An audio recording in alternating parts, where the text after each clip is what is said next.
Ladies and gentlemen, can I please have your attention? I've just been handed an urgent and horrifying news story, and I need all of you to stop what you're doing and listen. I am that dude, Bodkins. Yeah, DP lost like, deep. Yeah. Right. Where he's wondering, he's like, I Patty to Patty. One style, like no weight classes. Yeah, basically, like I said, there's been a couple guys that are like, it's ridiculous. No way. There's nobody else out there. He's your guy. That's just not my mentality, bro. Like, yeah. Leave the ladder down. That's my always like, hey, somebody helped you out. Why not help somebody else out? Return. Give a big round of applause for the one and only Bodkins Show. Or bringing Craig Counsell down the interstate in a move unexpected. I had people. I'm going to repeat that again, folks. I didn't stutter. Welcome to the Bodkins Show.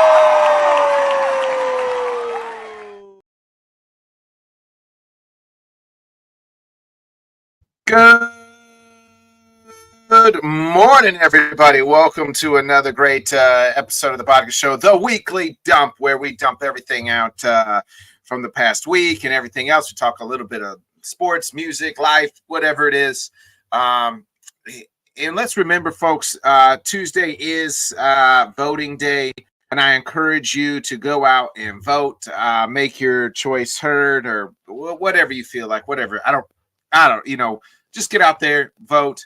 But also remember, folks, everybody has a difference of opinion. And, after Tuesday, you still got to see your friends, your family, your coworkers again. So let's not bash people because they have a different point of view than you. And if they vote yes on something, you're on no on something, why the fuck do you care? Why do you care what they vote for? That's their personal opinion. And also that gets me back to all these celebrities, and they're like, oh, I'm endorsing this person. I'm endorsing this person. I don't really give a fuck who you endorse. I don't really care. Like, it's not going to stop me, or I'm not going to choose one side or the other because Eminem has endorsed Kamala Harris, and I'm not going to stop listening to Eminem because he has endorsed Kamala Harris. I don't give a shit. Like, and you shouldn't either. And you got people on the internet, well, I can never listen to him again because he endorses Kamala Harris. Well, then he was never a fan. Are you a fan of his politics or are you a fan of his fucking music? Because I never listened to him once and was like, you know what? I'm a fucking, whatever he chooses, I'm choosing. No, I listen to it because I like his music, not because I've endorsed his politics. Same with actors, like, oh, I'm never going to watch a Leonardo DiCaprio movie because he endorsed this person. Or I'm never going to root for this team because he endorsed Trump. They endorsed Trump. Why? I wasn't a fan because of their politics. I didn't know their politics until they told me. It doesn't change whether or not I like their movies or their music or their teams or even them as a person. Like, it's okay that we have different opinion. That's the whole world. If we all thought the same, think the same, how boring would the fucking world be? There wouldn't even be a podcast or anything, like, because there wouldn't be no discussions because we'd all just think the fucking same. We should embrace differences. Everybody comes from a different background. Everybody has a different point of view, and that's okay. We got to be okay with living in a different world. It's got to be okay with everybody being a little different, thinking different. Y'all want us all to think the same, act the same. That sounds fucking awful. And it's okay to be, somebody thinks different. It's their opinion. They have lived a life that you have not walked in. I have lived a life, and I view the world differently than what you have lived in. Also, it's a difference of ages as well. I don't think the same at fucking 38 as I did at 20 fucking 8. I might have voted differently or thought differently. Shit, I probably didn't even vote at 28 that I will at 38 because my life has changed. I don't think the fucking same. So when you're talking to a fucking 48, 60-year-old person, they view the world differently than what I fucking view the world because we're just two different fucking people and they've lived 30 different fucking years. And if they're the 28 and a 38-year-old. So folks, like, it's okay. And remember, like, we don't need to go out here and bash somebody or think less of somebody. It's difference of opinion. Who gives a shit? Like, go out, vote, make your voice heard, but we don't need to hear about it. And you sure as shit don't need to bash about it. Like, those are the worst types of people who bash people for, are going to stop people, are going to stop doing something because somebody voted a certain way. Why? That's their opinion. It's okay. Guess what? You can go and vote and cancel their vote if you're fucking like the opposite end. There it is. You know what I mean? Nonetheless, I had to get that off of there. I want everybody to get out there. But a guy I've been waiting to talk to, man, we got a lot to talk to this guy about. Our guy, the Yankee fan. The Yankees obviously losing in 5 games. Can't wait to break all of it down. And then yesterday, Garrett Cole opts out of his contract. So the Yankees have like another year they can tack on some money to give him an extra year. And then where does Juan Soto go? Who's going to give him that fat contract? Give it up for my guy, Johnny Cruz.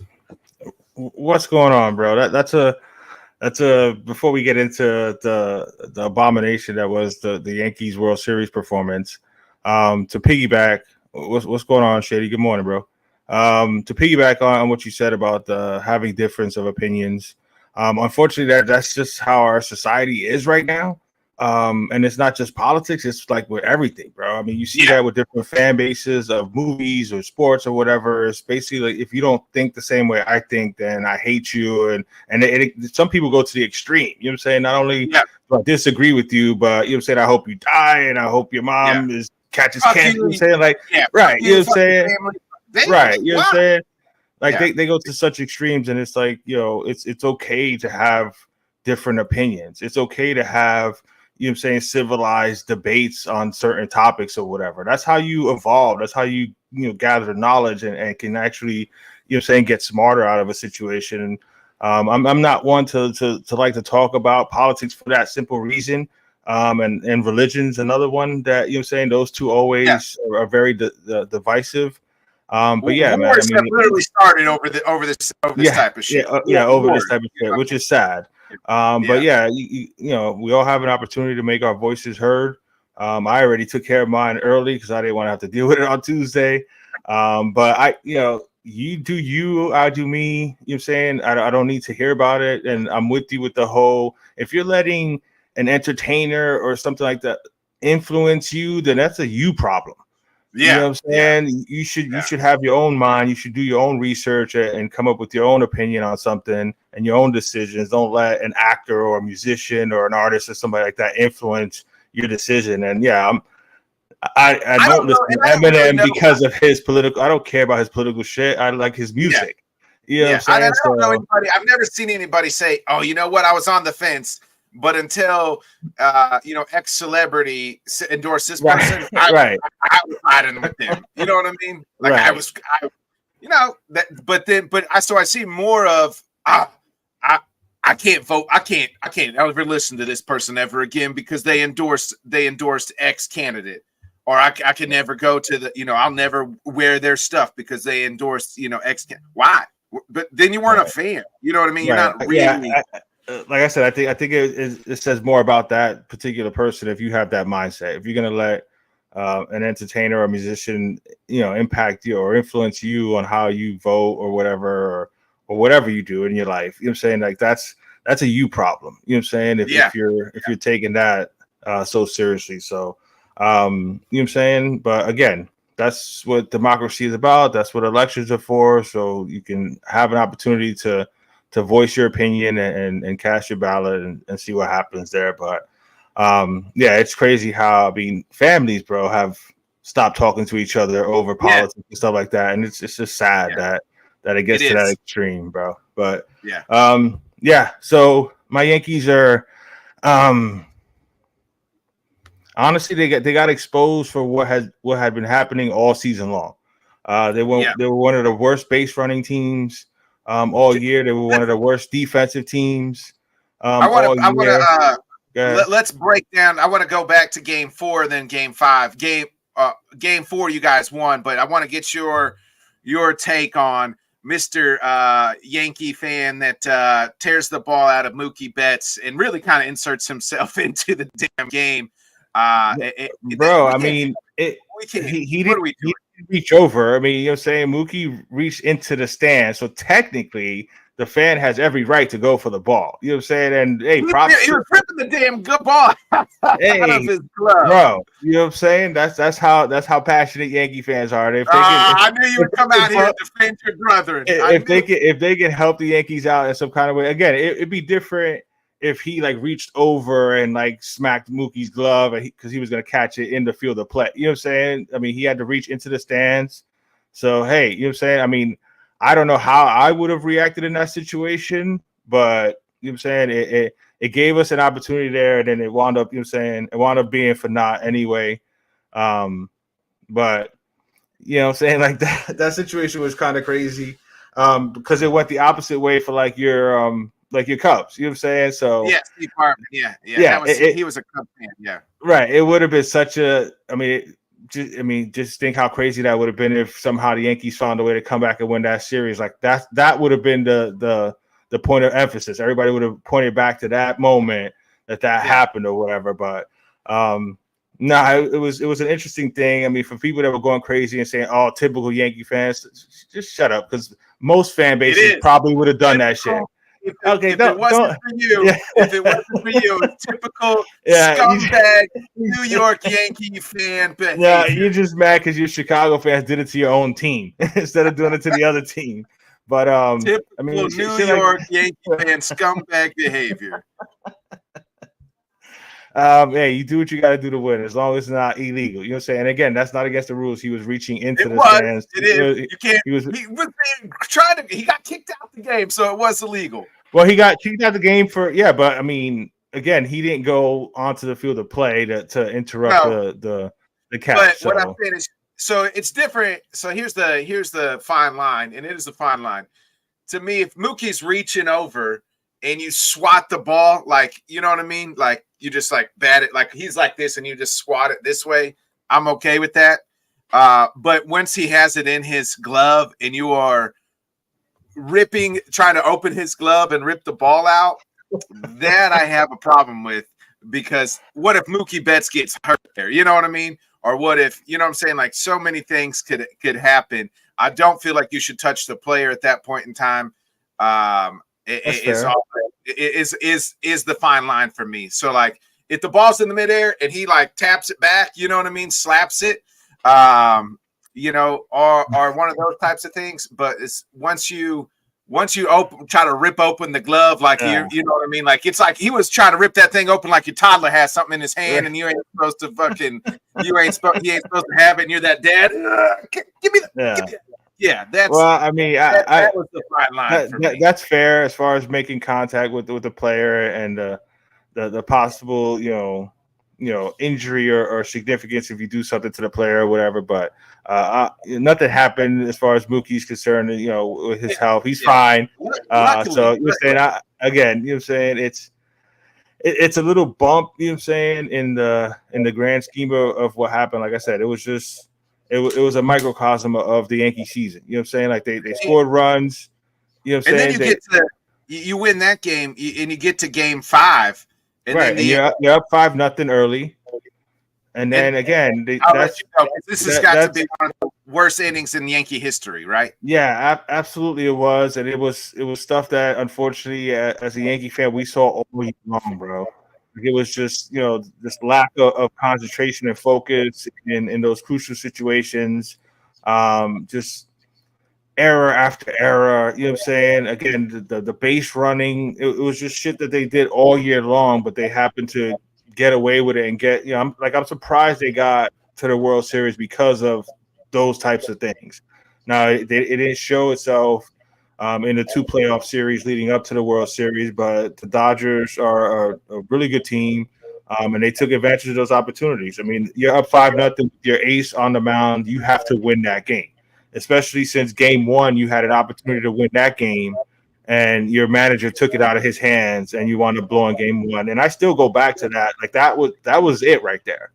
You know what I'm saying? Yeah. Freddie Freeman coming back in that, you know what I'm saying, with that walk-off home run, even though, I mean, they celebrated like they had won the World Series after game 1, which is a bit much. But, you know what I'm saying? Like that opportunity right there to steal that game 1 and take the momentum right from jump was crucial for the Yankees, you know what I'm saying, to not come away with that win. And again, more stuff that we have seen all year long with the way Aaron Boone manages his team or whatever. But the lack of discipline and the lack of focus on defense, the base running errors, again, it's shit that they did all year long.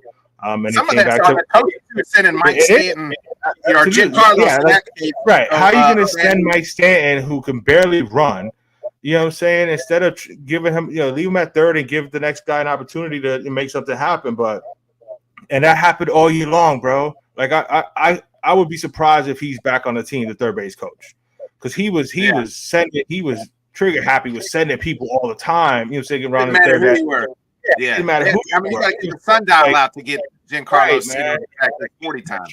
Can't give away run opportunities like that. You know what I'm saying? Like you're giving the other team outs, and it gives them momentum when they make a big play like that. And you never should have been sending them in the first place. So again, that's something that we saw all year long. So all their warts that they showed all year long were all exposed in this World Series. Then, so you can say you got to give the Dodgers credit for taking advantage of the opportunity. They played much better fundamental baseball. They did what they had to do, and so they got their second one in the last 4 or 5 years, and their first real one. I think most people would say, you know what I mean? Like the strike year. I mean, all the titles in the strike year were kind of questionable.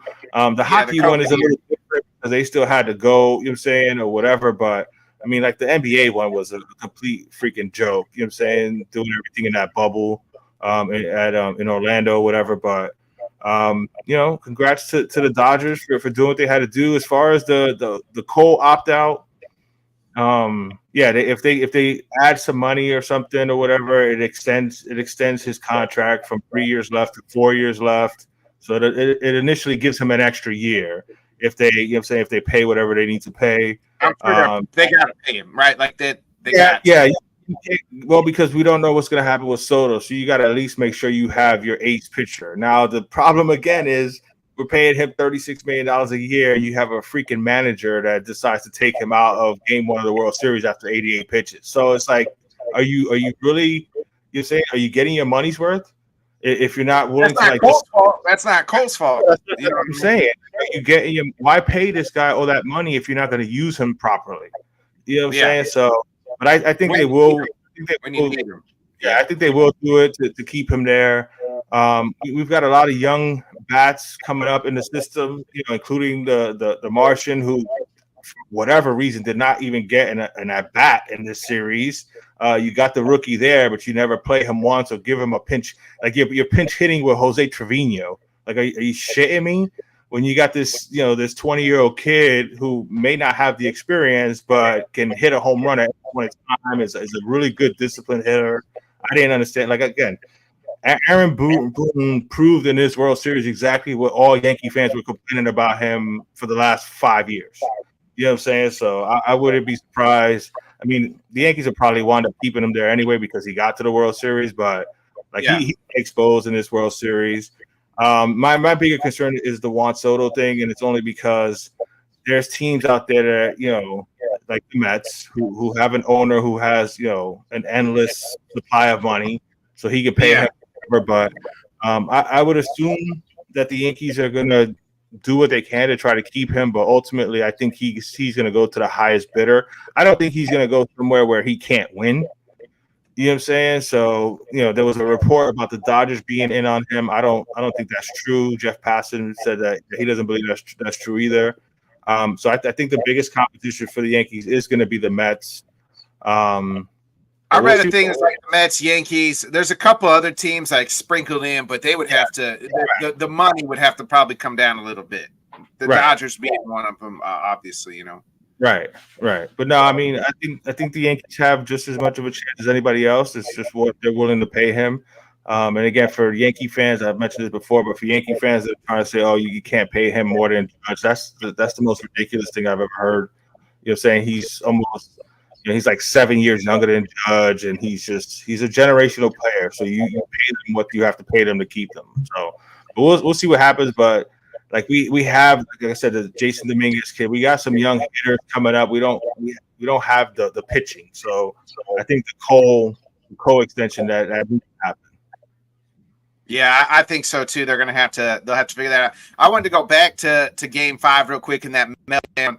Like, man, it was just it wasn't just like one player. It was like that whole inning. Cole, 5 runs come across in that inning.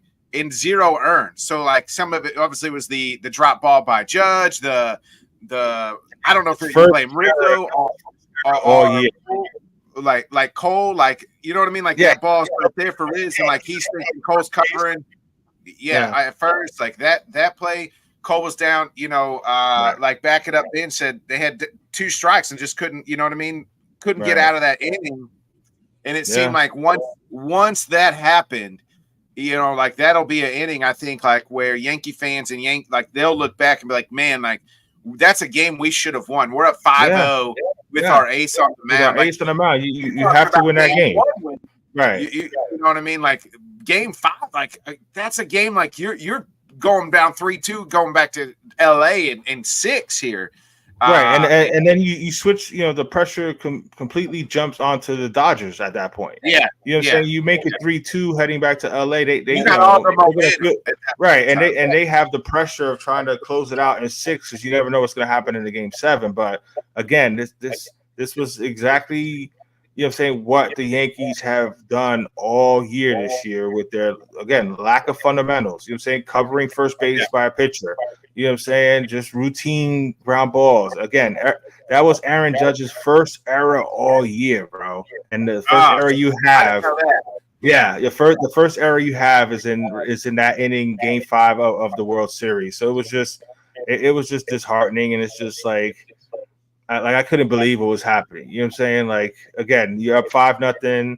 With your ace, you're like, all right, we got this. You know what I'm saying? We win this game here. We go back to LA. We see what happens. Maybe we can pull them, right? We're looking at if he can get through this, and we can pull him, save him for say. And this is where you're up 5-0. This is where I say you can probably take him out because you want to save him for game 7. Game 6. Yeah, even if he comes in for a couple innings in game 7, right?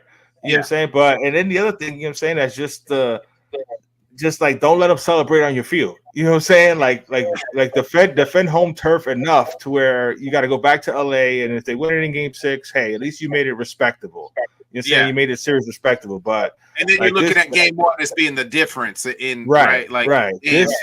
This right here, the way it went down, like I said, it just exposed all their warts that they had all year. You know what I'm saying? And on the worst stage, you know what I'm saying, in the World Series, to play so poorly is the worst part about it. You know what I'm saying? If you're playing good baseball and they just beat you because they're just better, then it is what it is. But when you play like shit and you make bad decisions by the manager, and it's just like you don't even give yourself a chance, man. So it was just like it was embarrassing how it went down. So it is what it is, man. On to next year, we'll see what happens. But that shit sucked. Freddie Freeman, obviously, I think everybody knew, rightfully so. Like and I like Freddie. You know what I'm saying? I mean, you know what I'm saying? I was a fan of his when he was in Atlanta. You know what I'm saying? I mean, and I'm happy for him, and you know what I'm saying, that he had the opportunity to go to LA, and you know what I'm saying. And Mookie, even though he was a Red Sox, and like he's one of my favorite players to watch, Mookie Betts. You know what I'm saying? Like that's a squad they got in LA, bro. Yeah. You know what I'm saying? And of course you throw Shohei in there, you know what I'm saying? Like there's a reason why they were the best team in the National League all year, and you know what I'm saying, and won the chip. And not a great showing, obviously, by Judge or even Shohei. Now I know the shoulder might have had something to do with that after he got hurt in game 2, but like not a great World Series by either two. It seemed like the Dodgers were carried by Freddie Freeman in this series. Like he's the one every time when they needed a big hit, some way, somehow he was up to bat and just crushed it. And so it's people are going to look at that as well. Like not a great series by Shohei, not obviously a great series by Judge. They were more carried by the other guys, and they needed Judge to kind of come through times and didn't. But you're right. We'll see what happens in this offseason. Speaking of Soto, I had Jet Passon had wrote an article kind of like this is so if they do like under 500 million, which is about 10 years, 500 million, 525, and it's like then they think he could get 700 million for 15 years, 715 million, which is absolutely insane. Would be like the max 15 years, 715, but they could defer some of like 600 million. It's insane how much money this kid's going to get here on the open market, like up to 14 years, 600 million, 650. Like it is going to be. I anticipate it being trucks, all the Brinks Yeah. trucks will be backing up to Mr. Soto's house. Yeah, I'm anticipating a 6 or a 7 being that first number. Because he did just turn 26. You know what I'm saying? So even if you do give him 15 years, I know people can be like, oh, but what about when he's 38, 39, 40, 41? Now the DH is in the American League and National League. Yeah. So even if you just have him hitting for you, you know what I'm saying? He's one of the greatest hitters, you know what I'm saying?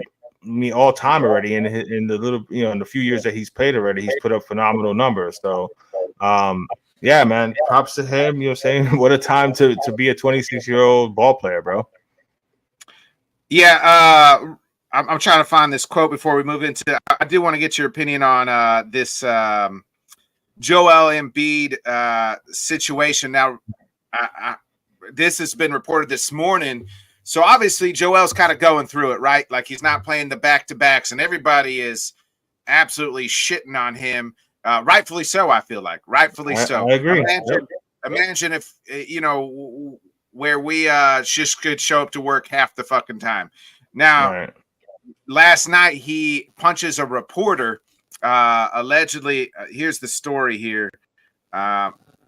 Then I want to get to another quote. Joel Embiid is an altercation with Porter in locker room after 76ers loss. He hasn't even played yet this week there this year.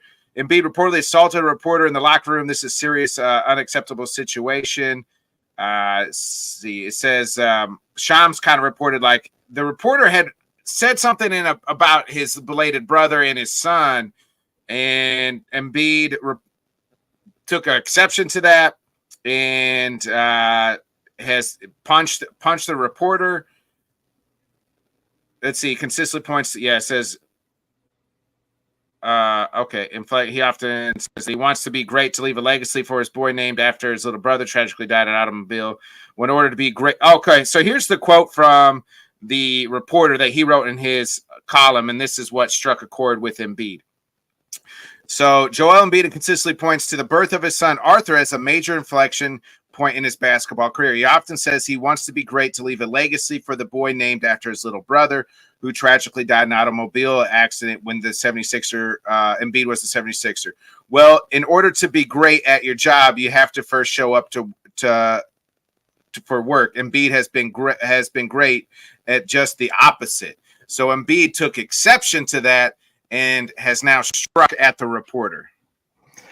See, when you first mentioned that he touched on his brother's death and his son or whatever, I was not expecting the quote to be like that. Like he's justified for making the comment as far as saying you got to show up to work to be great. It's not like he made a derogatory comment about his little brother or about the death or about anything like that. All he did was state facts. You know what I'm saying? He mentioned that Joel Embiid named his son after his brother that he lost tragically in an accident, and he wants to be great to leave a legacy for them. So yes, there's not. I don't see nothing wrong with him saying in order to be great, you got to show up for work because it's the truth. You know what I'm saying? So for him to take offense to that, it's probably because the buildup of everybody else that's been shitting on him, and I'm with you. I agree with that as well. I mean, Charles Barkley said it great the other day on TNT where he just signed like a 3-year, $190 million extension. So you're making $60-something million a year, and you're talking about, oh, I'm not going to play back-to-backs. And I understand the injury history. Well, you know what, bro? How about you get in better shape? Yeah. You know what I'm saying? And then maybe you'll be able to last a full season, or you won't get hurt as much. You know what I'm saying? So that the whole NBA structure is honestly an embarrassment. And again, people can say whatever the hell they want as far as, you know what I'm saying, but I point all this shit back to, I mean, San Antonio started with the whole load management shit, but this whole era of basketball is just pathetic to me, bro. Like they are making more money than ever, and they have absolutely no desire or care. No, it's not like in their DNA to make sure that they're doing what they need to do for the fans. Like they can give two shits about the fans and about the fact that people are paying their hard-earned money to go to a game to see these athletes. They don't give a shit about that. They just care about their brand and and making sure that their pockets are full or whatever. So it's a different mindset today's player compared to past. And I know a lot of people, want to shit. Oh, you're bringing up the past or whatever. Where old men get off by long ties. But you know what? I mean, again, you signing a contract to play 82 games, and that people are mad because they put in those rules about you got to play 65 to be eligible for awards. I mean, 65 out of 82, you're still missing. And you work 17 games or 8. Do you work back-to-back days? Yeah. I work back-to-back days, and if I didn't show up work back-to-back days, guess what? We ain't gonna have a motherfucking job. Right. You know what I'm saying? Right. And I know a lot of people push back on that because they say, "Oh, and I understand it's a different world as far as the business that they're in and the business that we're in." But again, they're getting paid a lot more money than me too. The amount of money that you're getting paid to play for 3 hours a night, and like Barkley mentioned again, 3 times a week, sometimes maybe 4. And you're talking about, I'm not gonna play back to backs again. It's just a bad message, bro. If that was your mindset, that's fine. If that was your plan to do that, but don't announce it. You know what I'm saying? Don't tell it to the world, and then get mad at, and then you're gonna get mad about the criticism. Yeah. You know what I'm saying? I mean, people are gonna criticize you when, you know what I'm saying, this. I mean, how long has this process been going on? Like 10 years now? You know what I'm saying? Trust the process, trust the process, and y'all can't do shit. You know what I'm saying? And then earlier this week, he said this too. I've done way too much for this fucking city to be treated like this. What have you done, bro? Like, have they even gotten to the Eastern Conference Finals? No. He hasn't gotten past the second round. So you haven't done shit. So, you know what I'm saying? And again, Philly is not the city that you want to start bitching at the fans about. You know what I'm saying? Because those fans are passionate. They'll have your back and shit. But as soon as you come out your mouth sideways to the fans, they will come back at you. So you know what's crazy? We grew up, me and you, it grew up in a generation, right, where we're watching Michael Jordan play with the damn flu game. And then, like sickest dog in the NBA Finals, we're watching that, right? And then we got guys like Joel Embiid, who, I did too much for the city, punching reporters because the reporters really calling them out, really like, hey, if you're supposed to set a legacy for your son, like you need to show up and work hard, and that's like the legacy we should try to be. And then you're like, oh, I did too much for this fucking city. Well, you haven't delivered a championship. And then, like I said, you haven't even gotten them to the point where you're competing for a title. Yeah, and then you got the clown and the quarterback, the clown that is Anthony Richardson in Indy. You're the quarterback of your fucking football team, the leader of men, and you're taking yourself out after you run on a play, during a play, and like, hey, I can't do it. Right? Yeah, like, you're tapping out. Generation like we're like, so I think like me and your mindset is like, bro, like we've watched greats. We watch you're almost old enough to probably watch Willis Reed to fucking limp out, in game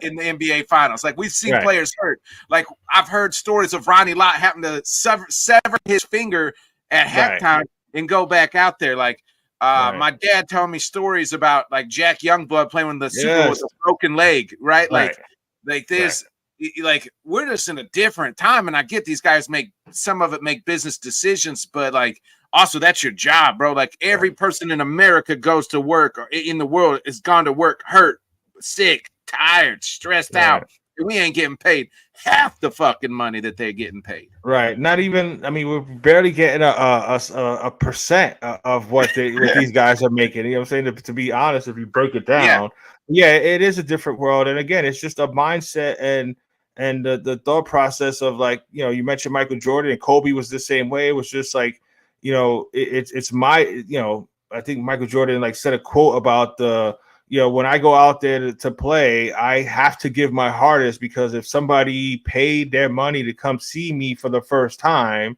I feel like it's my responsibility to give it my all for that person that's paying their money to come see me. You know what I'm saying? So I understand that it's entertainment and but again, people are paying their hard-earned money and they're not making money the way you're making money, bro. A lot more now than ever, right? Too. You know what I'm saying? It's everything's so much more expensive now. So to they might only be able to go to one game a year. You know what I'm saying? And to save money to be able to take your kids to a game and then you decide you don't want to play because you don't want to, you know what I'm saying? Like, or because you need to load manage. Like it's just an embarrassment, bro. And it's just it sucks that that's the mentality of the players nowadays. You mentioned that Anthony Richardson shit, like how, like bro, you know what I'm saying? Like you're the freaking quarterback. Like I don't positions, really all of American, like all American sports. That is the key, the biggest position there is in American sports is the quarterback of an NFL team. Right. All eyes are on you. You know what I mean? Like you're the leader, you're the guy, you know, when you're the quarterback. So like at all positions, a running back probably can check himself out. Receivers, we see that all the time. Quarterback, you can't be, you're the leader of men. Like you're the one that the keyest position, the guy who touches the football every fucking play.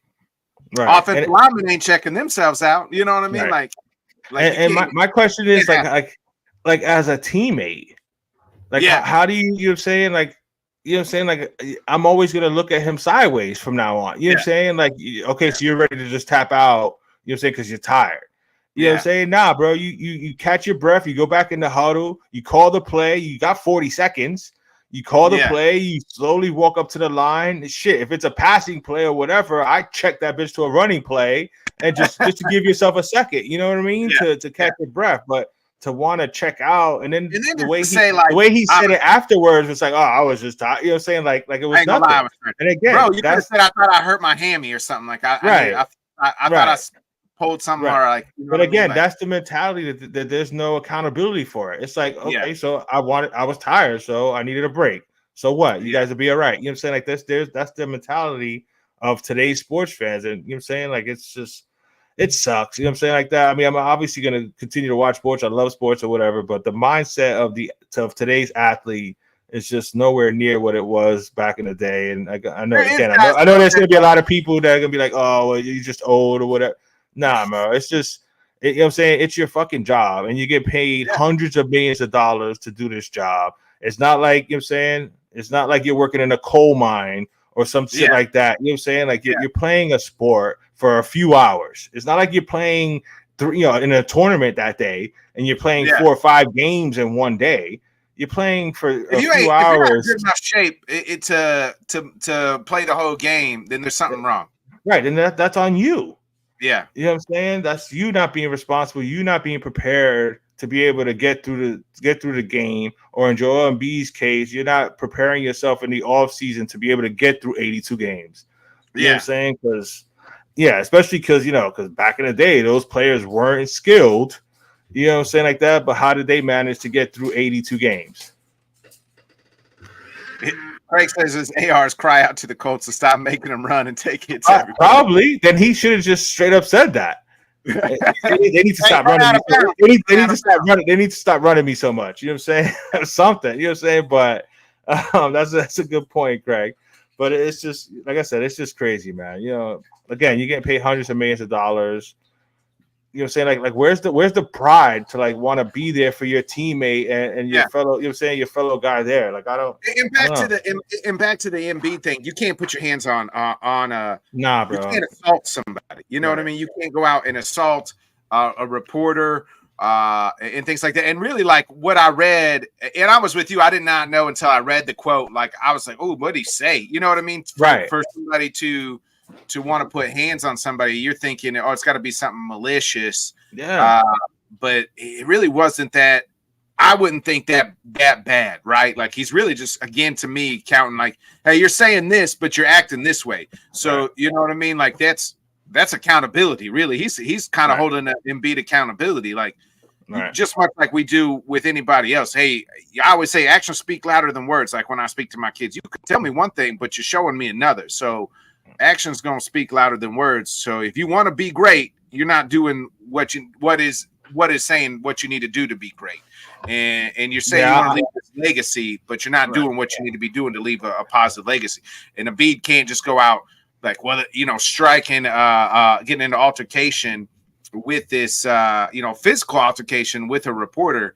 I mean, it's not the first time we've seen something like this happen. Not with first time with Embiid, but obviously we've seen some things in the past. I remember Don Chaney and a couple other people. You know what I mean? Like back in the day. But we're also living in a different time and world. So but man, it's just like you can't be happening. Like you can't you're putting yourself and your team in a spot where you're already not playing, and then the heat's already on you. Now you're could possibly get suspended by the NBA. Yeah, I'm with you on that. You never want to put hands on anybody. You know what I'm saying? I mean, but again, I think it is because of the fact that he was holding him accountable. Again, I'm with you. I was expecting some malicious comment that he made in regards to his little brother or whatever, or maybe joking or downplaying his accident, how he lost his life, or something horrible like that. But all he did was state facts and say, "Hey, bro, if you want to leave a legacy, I mean, you got to show up." You know what I'm saying? So I think it was just the fact that he was being held accountable, like kind of just threw Joel and beat off. But I mean, that just goes on how soft your mentality is, bro. Like you can't take criticism. You can't, you know what I'm saying? You can't deal with that. You can't accept the truth when it's being, when it's being thrown at you. But yeah, you never want to lay hands on nobody. But hey, it's gonna work out for him because he'll get suspended, and now he won't have to play. So yeah, it works out for him. quickest way to get them rest days to be suspended. It just hurt your team. And I somewhat blame the 76ers organization. And they've let this guy since he was drafted, split days, missed days, all types of things through different coaches. One thing's remain the same. Embiid can't play when he can't play, or you know what I mean. He's not going to give it a go. So it's sad because he is talented and could be. He was MVP 2 years ago. So yeah, I'm with you on that. I mean, there's got to be some accountability for these franchises, but they're also in a situation where, I mean, again, the contracts are so crazy now, and then. The players, the players have so much power now, especially in basketball, where there's NBA is the most player friendly league, Yeah, absolutely. So I mean, the organization is kind of in a situation where they kind of have to deal with this in order to keep that guy so that they have a chance to possibly win. But I'm with you. Like I never would have gave him this last extension. Yeah, like I would have tried to trade him right after the MVP, to be completely honest. You know what I'm saying? Like that was his peak right there. He's not gonna get more value than right there. Like you could have got out from under this right then and there. You know what I'm saying? And then just kind of reset your shit around Tyrese Maxey and you know what I'm saying, and kind of go that way. I think that's the way they should have gone. But you know what I'm saying? Philly's gonna have to deal with this now. And you know what I'm saying? I mean, all the backlash and shit that comes at Embiid, he deserved it. He brought it upon himself. Amen to that. Real quick, before we move into some college football and NFL, clearly the Fever watched our old shows because we were touting that the Fever coach should have been fired a long time ago, and well, they waited after the season, and she has been fired, and now they have hired. I have to look it up, but the son was it the Phoenix? I want to say it's Christy White or who is former Indiana player, former Fever player, is from Indiana. So we'll see. We all saw the writing on the wall, especially that first half of the season for the former Fever coach. So and I was pounding on the desk that she needed to go. And we'll see what happens now with my girl Caitlin Clark and the Indiana Fever.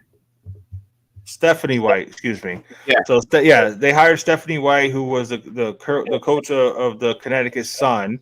But yeah, like you mentioned, she was a former Indiana Fever player, former coach. She won a college title at Purdue.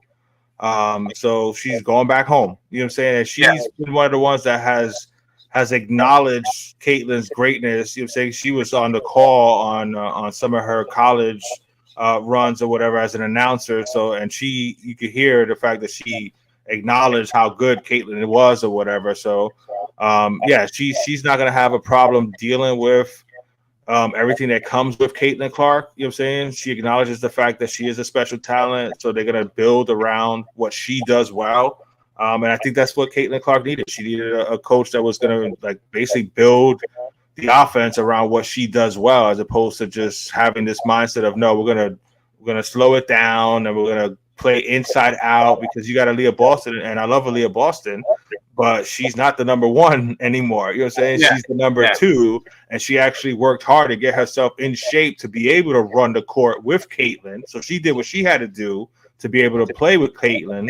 So now you're just gonna have to fill out the rest of the roster with similar type players and just let this girl run. I mean, I expect it to be similar to like what like the Phoenix Suns back in the day when they had Steve Nash and stuff like that. Where it's just run and gun, you know what I'm saying, type of offense. So you're gonna need bigs that can rebound and that can finish at the rim, could run the court. And then I don't know why they wasn't running a damn pick and roll every damn time. They did, but it was like it obviously wasn't being coached well because the people setting the screens were setting them half-ass and not setting a full screen, and then sometimes they wouldn't roll to the basket properly. So again, that goes to coaching. You know what I'm saying? Like if you're gonna have them playing down low, you know what I'm saying? I mean, pick and roll is basketball 101. Like you got to be able to coach that properly, and then some of the other movements from the other players when you're doing that pick and roll to set themselves up because of the fact that Caitlin sees the court so well.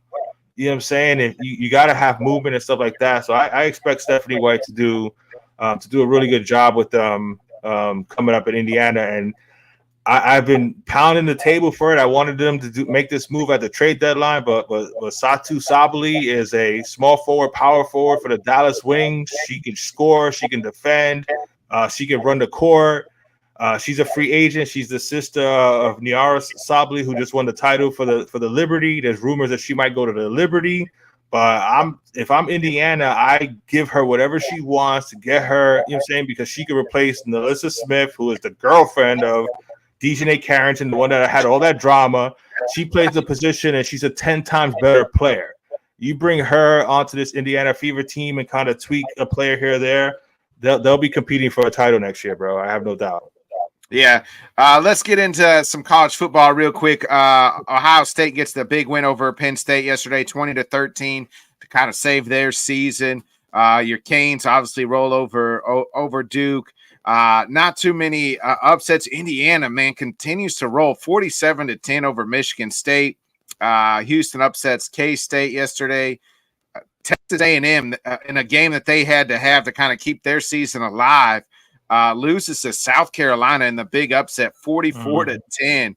A&M now 2 losses. I just don't think – I think it's over for them, which is crazy because, like, we saw them – they just beat LSU, like, last week, and then the ultimate, like, hey, we just kind of got to ride this out and win these next games till we get to Texas, and that could maybe pump us in. You go in and you lose to South Carolina by 24 points. It's just like – damn, you know what I mean? Like, like a game you got to win to continue, and that's their second loss, and another loss that could help Bama kind of creep back into these playoffs. You know what I mean? Like, it's just Clemson loses to Louisville. That helps out your Canes, obviously, 33-21 in another loss. So a couple of these top 10 teams that were teetering on the, Clemson probably couldn't afford to lose, especially because their strength of schedule not that great, and that's 6-2. So I think that they would probably be out. Indiana, I think, has got to be happy about that. And then you got SMU beating Pitt yesterday, 48-25. Any takeaways from college, just college football yesterday? To me, man, like A&M and Clemson, like you can't this late in the season, like to me, it still matters when you lose and who you lose to. And this late in the season can't be happening. Yeah, I completely agree with that. Just to piggyback on the end part right there, the SMU beating Pittsburgh was huge because that basically puts SMU in line to play Miami for the ACC title. So that combined with Clemson losing that game was horrible for Clemson because now MCU is in the driver's seat. I don't know who they have remaining, but I don't see SMU losing, so it should be SMU Miami. For the ACC title, knock on wood. Hopefully, Miami handles their business. So SMU has Boston College, then they go to Virginia, and then they host Cal.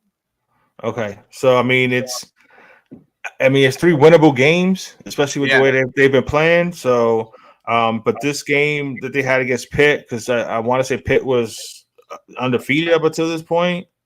Yeah, they were. Pitt was undefeated to this point, so that was huge for SMU. So I don't see Clemson getting in unless both SMU and Miami suffer a loss, knock on wood, before the ACC title game. But K-State losing to Houston was one. Texas Tech getting the win over Iowa State, who was ranked 11. But that Penn State, Ohio State, man, like that goal line stance was absolutely pathetic, bro.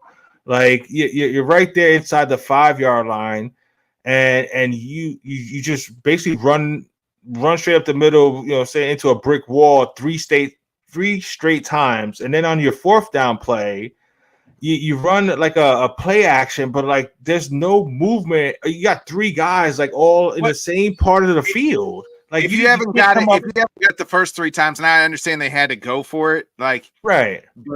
But you don't have a better play than that 4th down play. Like I said, you run a little play action, but you have all 3 receivers in the same part of the field. You know what I'm saying? Like you didn't have nobody running to the right side. Like that would have been wide open if you ran any type of deception on that play. It was just a horrible play call on that 4th down play. So they deserve to lose that game right there. As far as Alabama, I mean, it's just one of those things. I mean, if that was a big win for Georgia coming back. You know what I'm saying? Florida made it an interesting game in that first half, but Georgia pulled away. But it doesn't help. Florida's quarterback got hurt in that game. Right. In that game when it was close. It was close at that point in time. It was, yeah. I mean, it was. Florida was up at half, and then Georgia went up. Florida wound up tying it at 20, and then they, they went off at the end there and tacked on some more points. But it's going to be interesting going on the stretch. And of course, the Penn State coach starts mentioning the fact that, in today's football, because of the fact that there's 12 teams in the playoff, the one loss, they still have an opportunity, which is the truth. You know what I'm saying? So there's, I don't know how many undefeated teams there are going to be at the end of this. You know what I'm saying? So if there's, let's just say for shits and giggles, it's only Oregon and Miami that are undefeated. Where back in the day, okay, that's your national title game right there, the 2 undefeated teams. There's going to be, 10 teams that have only 1 loss, or 8 teams with 1 loss, or a couple really good teams with 2 losses. So that's where the argument is going to be as far as like the bottom half of those 12, like who's going to make it, over the other. So that's going to be interesting. But that's why, the season is going to play itself out. It's a long season. A lot of these teams wind up knocking each other out of it anyway before you even get to the title game. So it was an interesting day of football. Mike Haynes, big win against Duke, but Cam Ward is phenomenal. But they need to tighten it up on defense because you can't be giving up 31 points to a Duke team that was having problems scoring points. What's going to happen when you play when Miami can't score 50? You know what I mean? Like against a team like. In the playoffs, you're probably going to play a Georgia defense or somebody like that. Like, you know what I mean? Yeah, so that's what I'm saying. So you're going to have they're going to have to get better defensively, and sometimes it just looks like just broken coverages and stuff like that. So it's just like I don't know. Sometimes it looks like lack of concentration by the defensive players, and it could be just the comfort that we got Cam Ward there, we're going to score points. You can't have that mentality. You got to have the mentality that you're going to dominate on defense to complement that high-powered offense. So that way, maybe in the second half or in the 4th quarter, you can put some of the freshmen into play, like most teams that dominate do, and you don't have to worry about it, as opposed to letting these teams go down the field on you, and then you need your quarterback to play the whole game just to make sure you don't lose the game. So they got some stuff to work out or whatever, but it was scary there for a minute. But Cam Ward. Bro, he's fun to watch, even though he makes some plays that's like, bro, what are you doing? But at the same time, like sometimes when he does that, it's like it's one of those like, no. Oh yeah, great job. You know what I'm saying? Like, you know what I'm saying? You see him doing something, you're like, oh my God, what are you doing? And then he makes it happen. It's like, okay, cool. You know what I'm saying? But you know what I'm saying? It was scary there for a second, especially like I said, it was 39-31, and it was 3rd and something on their side of the field with driving. And he like threw it completely across his body for like a 4-yard gain. So you weren't even going to get the first down. Yeah. And you almost gave up a pick six. You know what I'm saying? So like stuff like that, he needs to be careful of, especially like you mentioned when you're going up against a Georgia defense or you say one of these other teams like that. So, but something for them to build on, something that they can still learn from. And I'm sure Mario Cristobal is going to be drilling in their heads, but I'm loving the way this college football season. I'm excited about the 12-team playoff. Like I said, I'm with you where we thought it should just be 8. But I think 12 is going to be fun. So I can't wait for the end of the season and see how those play. I can't wait to see what the 12 teams are. You know what I'm saying? We're about 3 weeks away. We're about 3 weeks away, but that week when that initial list of 12 comes out, bro, like that's going to be such a fun week. Is that this week? I think that's this week. Well, no. I mean, at the end of the season, when they decide who's in the 12, when we finally know who the 12 teams are, like that's going to be a fun week, bro. Talking, breaking those games down and talking about that. So I'm really looking forward to that. Playoff games, which is going to be, you know what I mean, like the atmosphere of college. I think that to me, like bowl games are always fun, but you don't get that atmosphere. Right. It's you know what I mean, like the atmosphere. Like, one thing about college football is just that atmosphere of all the college students, the traditions, you know what I mean, like everybody's in the stadium, just it's so loud and things like that. So, it'll be interesting. It's gonna be exciting, man. I'm looking forward to it, man. Yeah, and hopefully Miami fans represent, because that's one thing about Miami Hurricane fans is like you know saying like they're some of the best bad fans you know saying out there. You know saying because they love their squad and they're diehards for their squad, but they don't always show up to the games, especially when it's a game like against Duke or something. They come for FSU and big games like that. You know what I'm saying? They'll pack it up. But like that stadium looked like it was half empty yesterday. You know what I'm saying? Against Duke. Like you gotta show out every week. But I would hope for playoff games, I have no doubt it's gonna be completely full and stuff like that. But that really pumps these kids up, man. So yeah, that's one of the parts of college football that I love is just the atmosphere in the home stadiums is awesome, man. Yeah, same. Let's cut to the NFL real quick. And first, I want to ask you: the Jets get a nice win on Thursday. Did that win still a pulse? I buried them on Sunday night show. You missed the funeral for the Jets, your Dolphins, the Bengals. But life back in New York. I mean, I guess if you're a Jets fan and you want to think that your team is okay now, you beat a Houston team on a short week at home who had been kind of struggling to put teams away and stuff like that all year long. So yes, the Texans' offensive line is atrocious. That's what I'm saying. So yes, Houston is a good team, but it doesn't make me think, oh shit, that the Jets are going to go on a run now and win 10 straight. No, bro. So they're 3-5, right?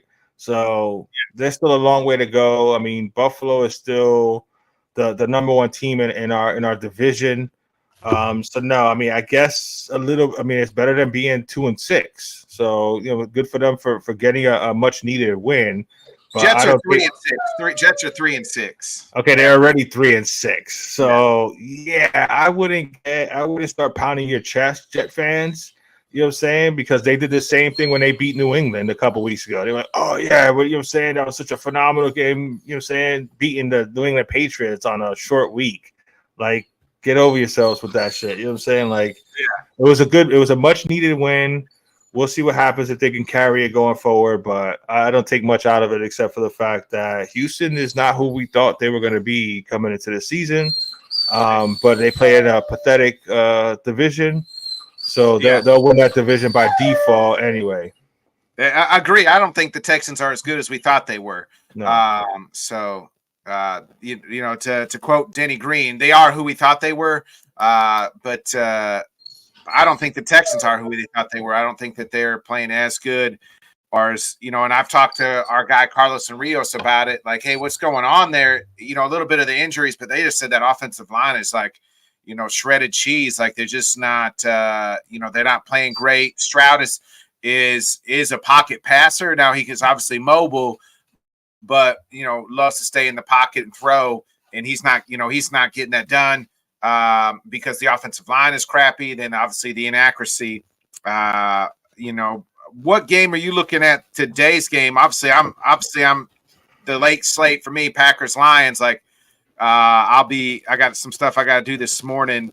So, but I got to try to make sure I'm back and everything ready for the late slate for the Packers Lions game. That's going to be key for that division and obviously my own team. But what other game you looking at here other than your Dolphins? The Dolphins are on a bye week. They don't even play this week, huh?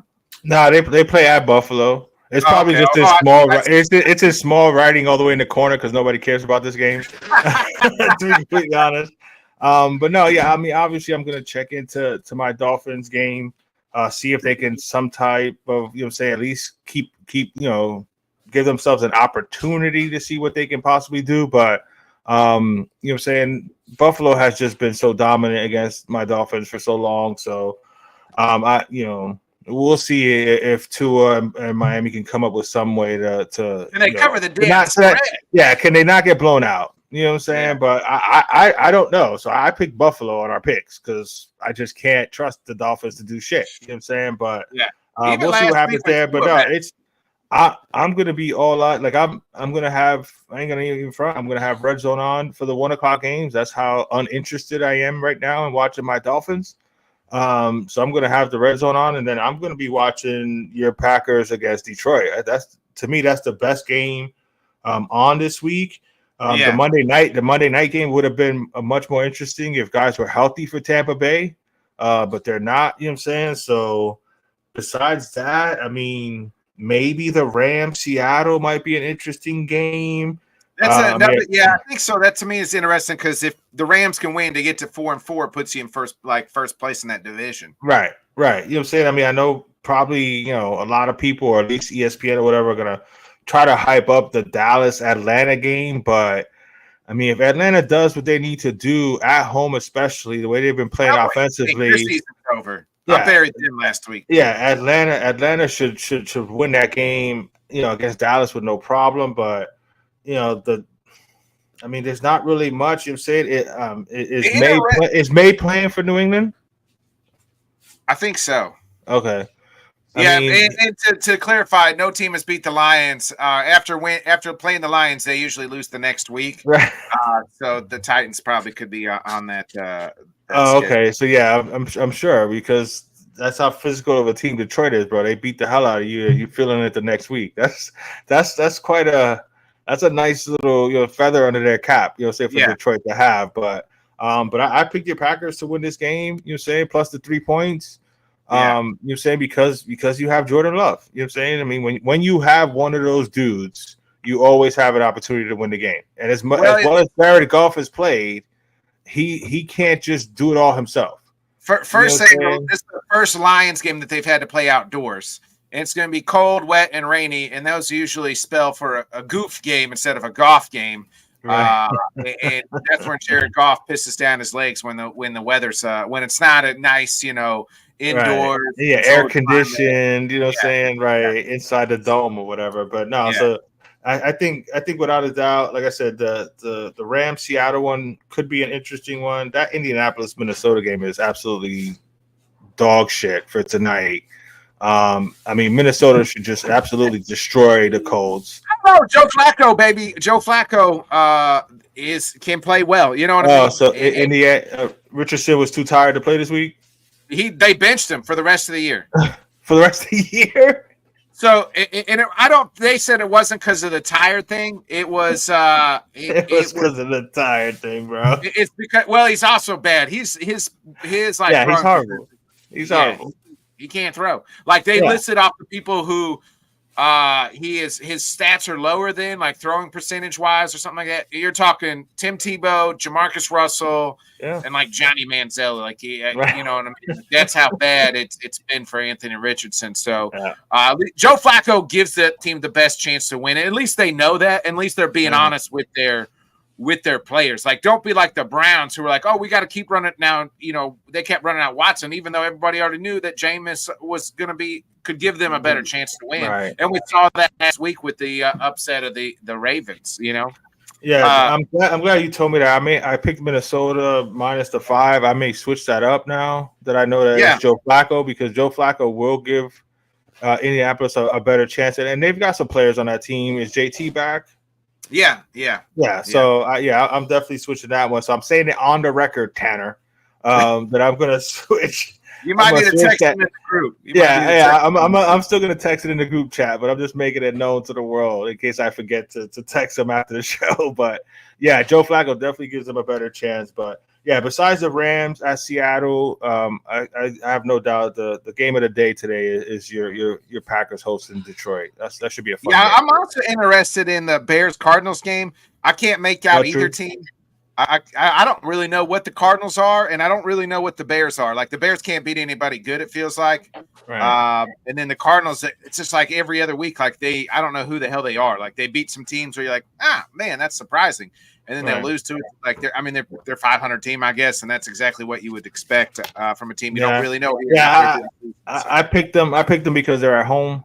You know what I'm saying? So I'm gonna take Kyler over Caleb in this one. I like what Chicago's been doing lately or whatever, but that's another good one that could be interesting. Chicago, Arizona, that should be a fun game.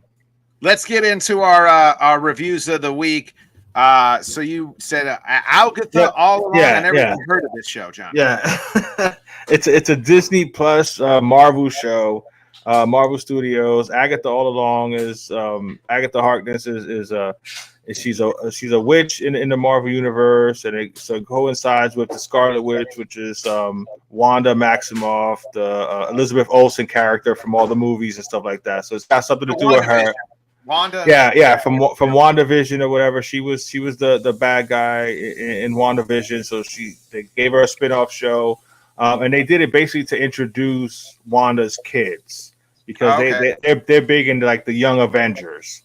You know what I'm saying? So the story is based on that, and basically coming to the realization that one of her kids is there with her while they're doing this thing where they're going down the witch's road to find out. To get their power, for Agatha to get her powers back, because Wanda took her powers at the end of WandaVision. So it starts off like that. Well, no, it is a spoiler. But yeah, that's the basis of it. And then again, at the end of the show, you realize that the kid that's there is actually Wanda's son, Wiccan, who's got magical powers the way his mom does or whatever. So again, it's leading to the Young Avengers. So if you're a fan of Marvel and all the stuff like that, definitely want to check it out. They did a really good job with the character. They have some really good. The cast is awesome, and they did a really good job with the cast and the story itself. It wasn't typical Disney TV show where it was just a bunch of goofy shit. Like, the story was really good and tight.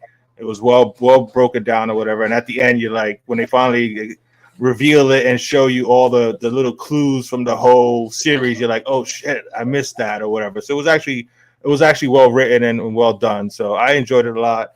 I'll give it 4 out of 5. It was a lot of fun for being a witch show, whatever. It was a lot of fun, and I'm looking forward. I hope they do it right with the Young Avengers, because I am excited about that in the future. I have not watched Marvel stuff since they beat Thanos, so there's that. Yeah. They have not had a good run since Endgame. Honestly, up until Spider-Man No Way Home was pretty good. I think I watched that one. Is that the one where Toby and all them come back? Yeah.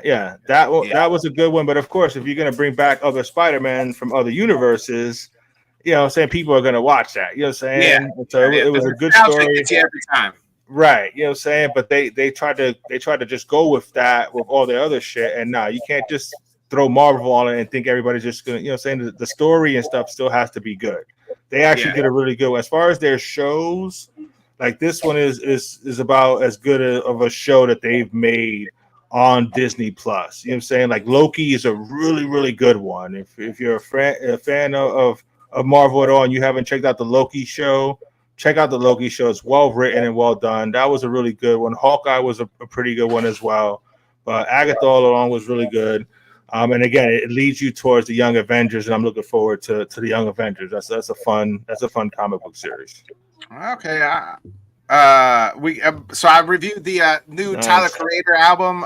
Came out this week. I'm not a big like Tyler Creator fan. Obviously, I've heard a few of his songs, but I did listen to this whole album. It reminded me a lot of like Kanye West, like his new stuff. Not good Kanye. I guess I guess Yee is what he's.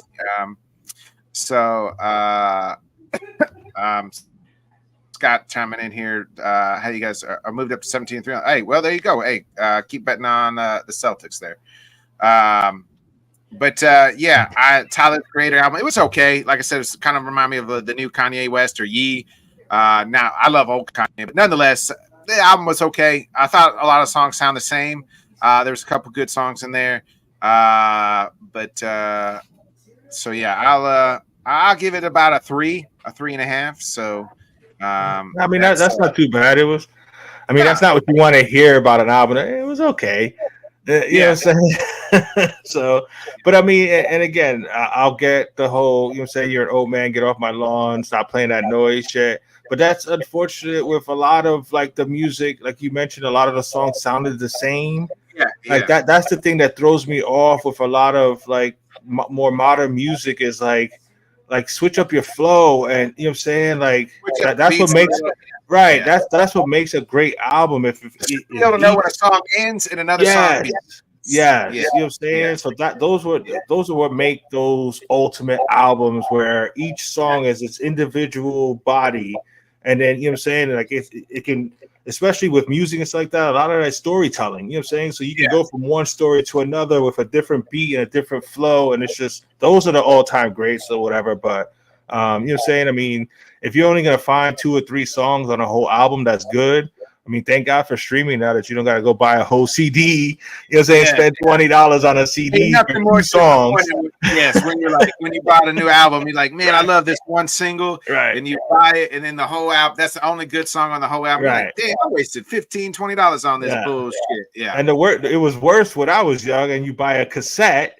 You know what I'm saying? Because then you got to fast forward through 8 songs to get to the one song you like and shit like that. That shit sucked. But what is your favorite album of all time? Man, I don't know. It's too early. We might have to do like our. I was about to say we're gonna have to do a top 5 on that one because mine is gonna be like all over the place because I've got a bunch. You know what I'm saying? So I might have like 4 or 5 different genres to come up with my top 5. But that's a good one, Scott. We'll definitely do a top 5 all-time favorite albums. Yeah, definitely. Speaking of top 5, we did our best pump up songs, like the songs that are going to get you with like college, high school sports, especially right now, going into like their state playoffs and district championships. So like, what song are we pumping out? Like, or the songs that made you your top 5? Like, hey, you getting ready for the baseball game? I got to throw this on. We'll start with you, Johnny. What's your number 5?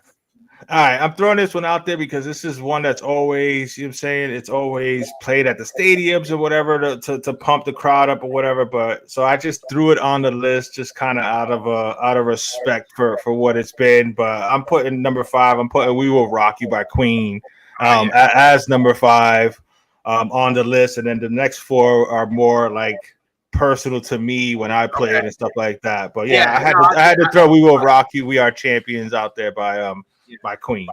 Yeah, so I probably could have done a list of like 5 rock songs and then 5 like hip hop songs. I probably could have broke that down into like 2 different things because I love both. So I didn't want to do all hip hop on the list, and I didn't want to do all rock. So I was trying to put 2, 3, 4, a couple in there. But my number 5, I got "Headstrong" by Trap. Headstrong to take you on, headstrong to take on anyone. So that I got Trapped. "Headstrong" is like my number 5. Like that was a song. That's a very good hype song right there. I'm with you as far as like the mix on my list. My number 4, I'm going with "Enter Sandman" by Metallica. That's one that, you know what I'm saying, and then, you know what I'm saying, whoever came up with the idea of having that be Mo's intro was like, that was a great idea for that right there, whatever. But yeah, "Enter Sandman" is one of my favorite songs, period. But as far as getting hyped up and stuff like that, especially when it came out, you said it was a while ago. That's definitely a get pumped up song right there. Yeah. So my number 4 is actually I had to change it, but it's the same band. It's called "Take a Look Around" by Limp Bizkit. It's actually the Mission Impossible theme 2 song. Okay. And it is just fucking like there's a part where they're just fucking. He's going in. I had "Break Stuff" by Limp Bizkit, but "Take a Look Around" always gets me fucking like in the car, like I was ready to jam out to it. So I got that as my number 4. What's your number 3? My number 3, again, you mentioned him earlier in the opening of the show. My number 3 is "Till I Collapse" by Eminem. Shit, yeah. Now this for whatever reason, this song isn't all that, saying it wasn't a commercial hit because it's not that type of song. This is a get you hyped up, where he was basically calling out other rappers and letting them know, I want to battle. Come on, who wants to battle with me or whatever.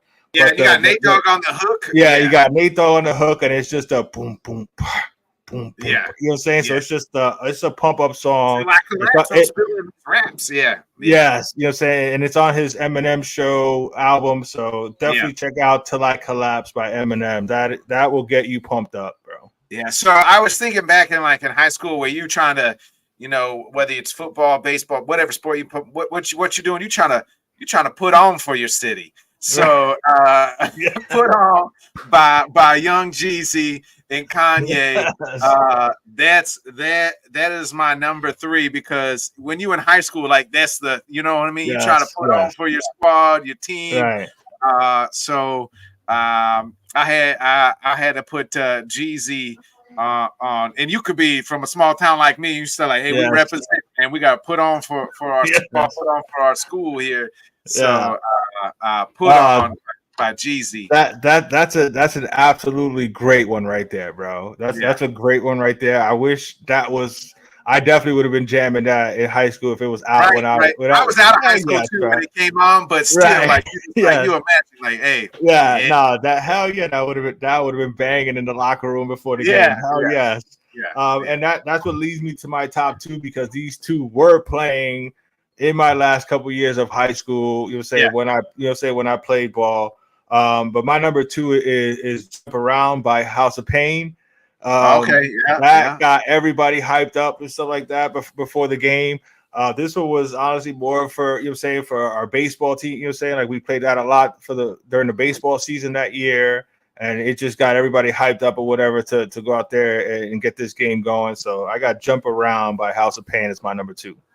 Yeah, so I grew up in the early 2000s, and there was one dude who was just putting out banger after banger, and this is one of his bangers, Little John, "Throw It Up."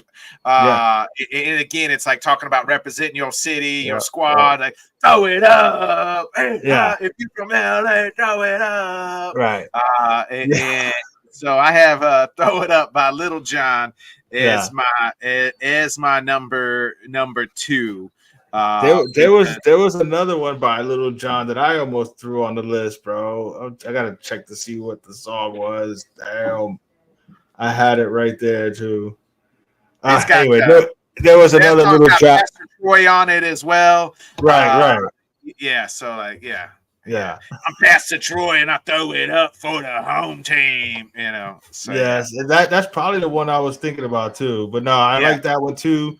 And I'll give you the honorable mentions afterwards. But my number 1, and again, this is early 90s.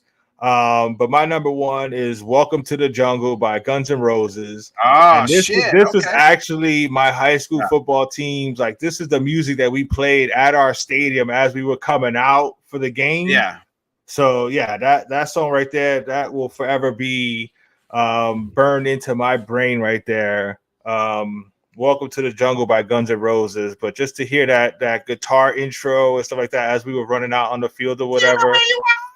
Yeah. So that was my number 1 pump up song of all time right there. Like I said, that was our intro music for my senior year in high school. So that's my number 1. So I couldn't decide, but so I just put really this artist at number one, and that's DMX. Whether it's Rough Riders true. Anthem, Yes. whether it's like We Ride Here, or Yes. whether it could be like Who We Be, they don't know. Yes. You know, anytime you get Yes. X on X gonna give it to you. Yeah. Anytime you got X on a song that he's barking and he's I was just about to say that he's barking. Yeah. yeah, you know, Like, and you yeah. just hey, you know what I mean? Whether or it could be the rough. Right. Yup. It could be any one of them DMX Yeah. songs. Like there's about 10 songs from DMX that you could pick to that just get your Yes. juices flowing. Where you're like, damn man, I Yeah. forgot how this is. See, you know, and that's an album right there. What was it? Blood of My Blood? his Dark Hell is Hot. Yes. See, those are one of those albums could be on the top 5 easily, bro. Because DMX actually from Yonkers. Shout out YO to Yonkers where I grew up. DMX is actually from there. Man, all of his shit was all of his stuff was bangers, pump up music. I couldn't anything DMX was like, you know, he had so many. There was a lot of good ones. I mean, I thought about what the hell is that? Where is it at? Crazy Trade by Ozzy. By Ozzy was almost on there.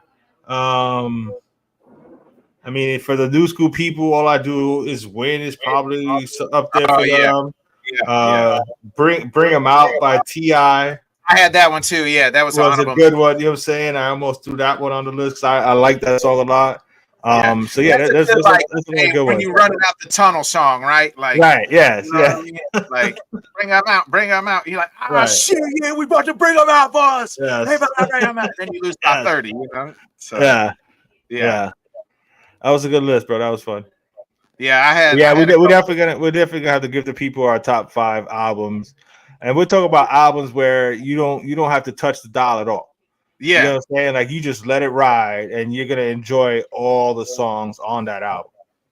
Yeah, I'm right there with you. You know, "Lose Yourself" by Eminem. You know, of course. "Many Men" by 50 Cent was is kind of right there too. So yeah, another one, "Raise Up" by Petey Pablo. Right. That gets you straight. Yeah, and I don't remember. Was that the one with where you were saying with the flag? Twist your head like a helicopter. Yeah, right. Yes. That's a good pop-up song, man. How about "Right Here" by Van Halen? Yeah, we actually my junior year we ran out to "Jump" by Van Halen for basketball. So nice. That's a good one too, man. And there's a few other, Metallica, Enter Sandman's a good one.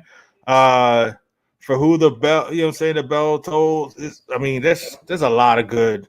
There's a lot of good pump up music out there, man. So and you can throw them all into your mix for when you're hitting the gym, bro, and you'll have a good workout, man, with some good music, bro. Yeah, even like Wu-Tang Clan, "Protect Your Neck."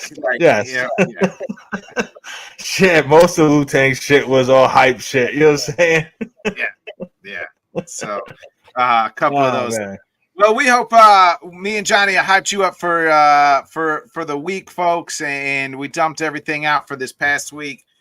We'll be back 8 o'clock Central, or 7 o'clock Central, 8 Eastern for our NFL Week 9 reaction show. Man, I can't wait to react to everything of Week 9. So I thought we had a morning game, but I guess that's next week's game in Germany. So I was thinking that was today, but nonetheless, we'll be back then. Johnny, you got any final dumps you want to dump out before we get out of here?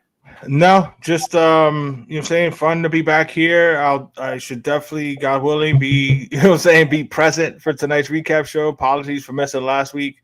But no, I'm looking forward to that show.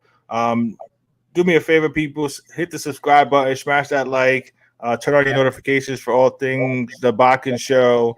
And check me out Monday nights, 7:30 with my boys over at the Kendall Sports Network for the Dolphin Chronicles with me, Byron, and Alex. Discuss all things Miami Dolphins. And we're talking a lot of shit right now because our team is garbage. So if you want to laugh and you want to have a good time, if you're a Dolphin fan and you want to listen to some Dolphin shit, or if you just you just want to listen to some funny takes and stuff like that, three guys arguing and bitching and moaning about our pathetic Dolphins. Check it out. We try to make sure we have fun. That's the main thing, man. Yeah, no doubt. Be a friend, tell a friend, folks. Like, subscribe, share. We'll see you again tonight, 7 o'clock Central, 8 Eastern. We'll react to all the things NFL Week 9. See you then. Peace. Thanks so much for joining us, and until next time, let's talk sport, friends. Thanks for watching.